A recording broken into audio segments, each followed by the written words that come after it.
there is a lot to account for in this game. I do like the under here. It's down to 219.5. It is no longer a big wager. Embiid out, not a surprise. SGA recently ruled out. You got a lot of other moving parts here you got to keep in mind. Bottom line, you still have a good Oklahoma City defense one way or another. And with Philadelphia's offense, without Embiid, we know how they've performed this season. Now keep something in mind.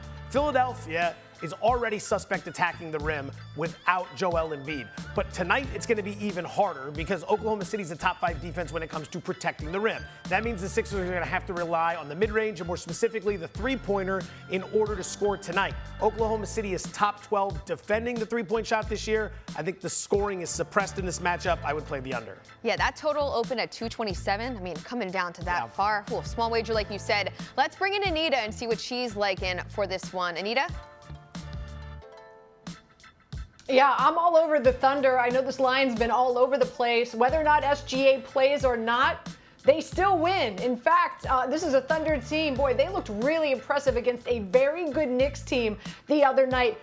Keep in mind, a lot of motivation here for them as well, guys. They're still battling it out. They want that #1 seed in the West to get the home court advantage in the postseason. They're sporting the 6th best offense in the NBA. Meanwhile, the 76ers, the 19th worst defense in the NBA. And as Joe alluded to, they just lack the size on the wings to really, defend the perimeter shooting. And as Joe said, lack of rim protection. As you said, Embiid is out. We'll see if Maxey can play or not. I just have all the confidence in this Thunder team. A lot of motivation going into this one. Only a few games left in the regular season, guys. I give you guys credit, attacking the spread, even the total. I am so worried about this game that we have to look at the player prop market. This is going to be my best bet, by the way. And yes, I understand that Tyrese Maxey is questionable, but I really like Maxey over 3.5 rebounds. It feels a little bit low for a guy who had 8 rebounds against this team earlier in the season. And yes, Joel Embiid also played in that game, but Maxey, he has to play good in these final games. And I do think he'll end up playing in this one. Also, we look at the Thunder, they're bottom 10 in opponent rebound percentage. And I just feel like this is one of those guys playing at home, could have a really big game. And with or without Joel Embiid, he's averaging 4 rebounds per game. So we're looking at Tyrese Maxey over 3.5 rebounds as the best bet. Had to get it in early because I was hosting. Why are you sighing? No, I'm not sighing. I'm really zeroing in because I may or may not have a decent wager on Maxey from before the season started as most improved player. We'll talk to Danny Green about that in a little bit, but you talking about all show. This We're Maxey, co-hosting. Yeah, well, I mean, They wanted both of us.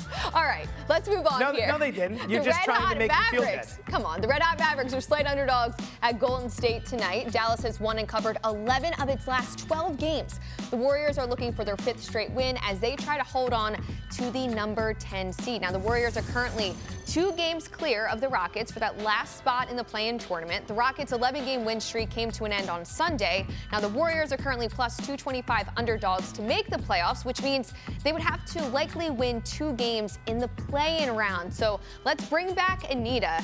For this game specifically, who are you looking at?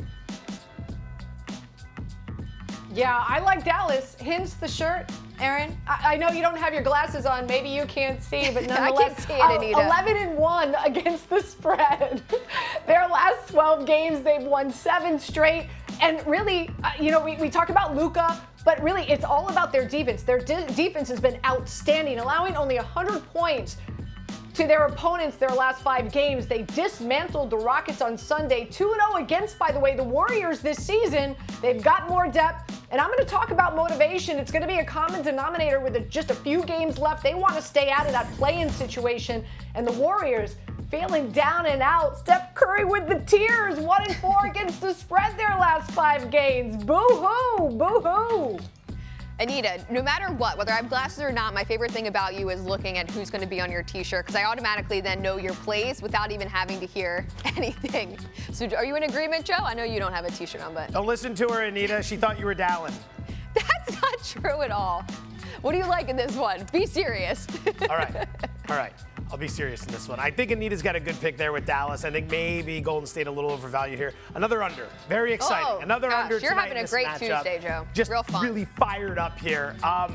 Take a look, whether you have glasses or not, at Dallas's defense over the last 10 games. They've really turned it on key time of year. All right, defensive efficiency, top 5 in the association. Points allowed, top 5 in the association. Number 1 in basketball in effective field goal percentage. I think what you're going to get here tonight between these two teams is a de facto playoff game. Tempo's going to slow down a little bit, measured possessions, two teams jockeying for playoff seeding, two teams playing well on the defensive end. That's why, and I hate the fact that there was this underrun late in the season, because normally you have these totals all season long, and then it's the same totals as soon as we get to the playoffs, but the playoff intensity ratchets up and you can cash unders early. I don't know if we're going to get that this year. Probably shouldn't even be speaking about it, but I do believe we're going to see that type of atmosphere tonight, especially with the Warriors trying to hold off the Rockets, ratchet up the defense, play the under here. I feel like from a betting perspective, that's really important. Some of these teams, some of these guys, they want to be well rested. They already got their playoff position and whatnot, but this is one of those games. Dallas doesn't want to fall back, and neither does the Golden State Warriors. So the minutes are going to be there, which is why I'm looking at the player prop market. Luka Doncic, more specifically, to go over his points, rebounds, and assists. It has come up to 54.5. It was at 53.5 earlier when I gave it out on SportsCenter, just a small flex. But with Luka, he's averaging 53 points, rebounds, and assists so far this season. And he's coming off a really big game in which he had 47 points alone against the Houston Rockets. And this is just one of those games. Again, the minutes are going to be there. It's going to be a tough competitive game. And when we see the two games they played against each other, Dallas was able to win both of those games. And in one of those games, Luka didn't come close to hitting that. And the reason being because the minutes weren't there. Steph Curry didn't play in that game. So we know everyone's going to be up in this game. So I do like him over points, rebounds, and assists. It is at 54.5, has come up slightly. Tim Legler said it perfectly this morning on, it was either Get Up or First Take. He said if Doncic had 10 more games, he'd win the MVP. He has been good this season. Tonight against the Warrior defense, they might ratchet up. They're still not a great defense tonight, so I like the bet. All right, thank you. I'm glad that you agreed with something. You're having a lot of fun with the unders over there, so someone has to have fun with some overs. Let's get back to the NBA to recap our top story. Much to the disappointment of Sixers fans, Joel Embiid will not return from injury tonight at home versus the Thunder. Our Adrian Wojnarowski reports that he could return later this week. We now welcome in Danny Green, who is making his ESPN Bet Live debut. Thanks so much for joining us, Danny. Now, if Joel Embiid is close to 100%, can Philly get into the playoffs, or will they be in the play-in? Thanks for having me, first off. I think they will get in the playoffs. Him 100%, he's an MVP caliber player. We know how much he impacts the game, how much he can change the game. The East is wide open. This makes them one of the most dangerous teams in the East if he's back to 100%. All right, so Philly's currently sitting in the 8th spot, which means they could be headed for that 7-8 matchup in the play-in tournament, possibly against Miami. If they win that matchup, they likely draw the Milwaukee Bucks, who are currently the 2nd seed. Doc Rivers coaches the Milwaukee Bucks, so we have a lot of good storylines there. Could you smell an upset, Philly over Milwaukee in that opening round matchup? I actually can. Milwaukee midseason coaching change. Even though Doc knows those players and that personnel pretty well, Nick Nurse is also a chess player and a master class at, trying to be unpredictable. So I could see that being an interesting coaching matchup, but also could see the Philly guys having a chip in their shoulder and something to prove to beating Doc. Also, I just don't think Milwaukee has the defensive makeup to stop that team, that group, in their wing play. No Pat Beverly, he's out, and it's just Jay Crowder and Chris Middleton on the defensive side of it. And Dame is a little smaller. I just don't think they have enough guards to stop the Tyrese Maxeys, the Tobias Harris, the Kelly Oubres, the Buddy Hields, the guys that they have on the Philly's wings, let alone Joel Embiid. So I think Philly could upset Milwaukee in the first round. Ooh, with two Sixers fans sitting here on the desk. We like the sound of that. Don't get us excited, Danny. I won't get us too excited. Staying with Philly, Tyrese Maxey is the favorite to win Most Improved Player of the Year. Do you think he wins it, or would you rather take somebody like Kobe White to grab this award? I mean, I'm rooting for both those guys. I'm pretty biased. Tyrese is my guy, and Kobe is a Tar Heel. But I think you've seen Tyrese coming from afar. You've seen him last year, what he can do, what he's capable of. He's always been one of the franchise tag guys. I would like to give it to a lower tier guy, or start out as a lower tier guy in Kobe White. He wasn't even a third or fourth option last year, and this year he's becoming one of their main guys, primary ball handlers, and has really made a big jump. I think Tyrese could have been, he was pretty much one of the main guys for them last year. Could have been like second option behind Joel, maybe in front of James, or even tied with James.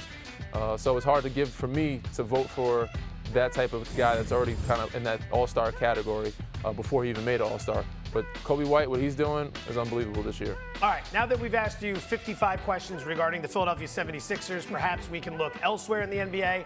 Number 1 seed in the Western Conference, currently the Oklahoma City Thunder. They're 18-1 to win the title. Now, for comparison's sake, the Clippers, who are the 4 seed, are 7-1 to win the title. Oklahoma City, they're a young team, but are they a legit shot at winning this whole thing?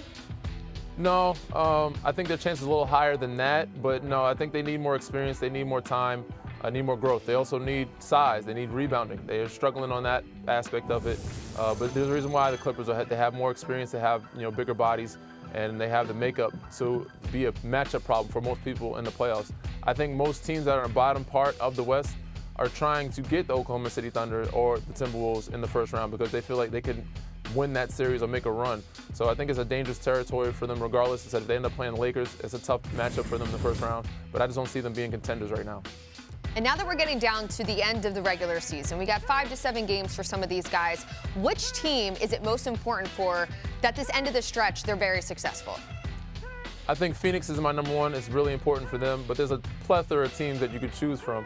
Obviously, in the East Coast, it's Philly, but in the West, it's Phoenix, and then you have all those teams, Lakers, Warriors, Kings, and then you got Houston trailing the Warriors. So the whole bottom half of the Western Conference could be that. But I think Phoenix is the team that they want to get out of that play-in because they could be one of the teams that don't make the playoffs. They could be knocked out and going home if they end up playing the Lakers or the Warriors. Those 2 teams are very dangerous in playing games and in the playoffs.